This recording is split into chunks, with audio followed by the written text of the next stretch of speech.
വേണ്ടിയിട്ട് നമ്മളെ sweat gland വിയർപ്പ് ഗ്രന്ഥികൾ വിയർപ്പ് ഉൽപ്പാദിപ്പിക്കുകയും ചെയ്യുന്നു.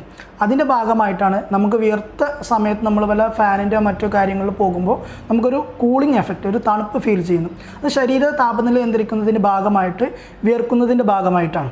ഇങ്ങനെയുള്ള സന്ദർഭങ്ങളിൽ നമ്മൾ ചൂടുകുരുവിന് വേണ്ടിയിട്ട് നമ്മൾ പൗഡർ ഉപയോഗിക്കുകയാണെങ്കിൽ ഈ പൗഡർ വിയർപ്പ് ഗ്രന്ഥികളുടെ പുറത്തേക്ക് വരുന്ന ദ്വാരങ്ങളിൽ പോയിട്ട് അടയുകയും ആ വിയർപ്പ് പുറത്തേക്ക് വരുന്നതിനെ തടസ്സപ്പെടുത്തി അവിടെ ഒരു ഇൻഫെക്ഷൻ വരികയും ഒരു പക്ഷേ അത് സെക്കൻഡറി ബാക്ടീരിയൽ ഇൻഫെക്ഷൻ ആകാനുള്ള സാധ്യതയുണ്ട്.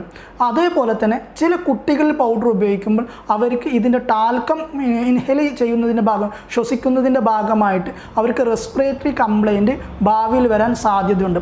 അതേപോലെ ചില ആളുകളിൽ ഈ പൗഡർ ഉപയോഗിക്കുമ്പോൾ അവർക്ക് അലർജിക് റിയാക്ഷൻസ് ഉണ്ടാവാറുണ്ട്.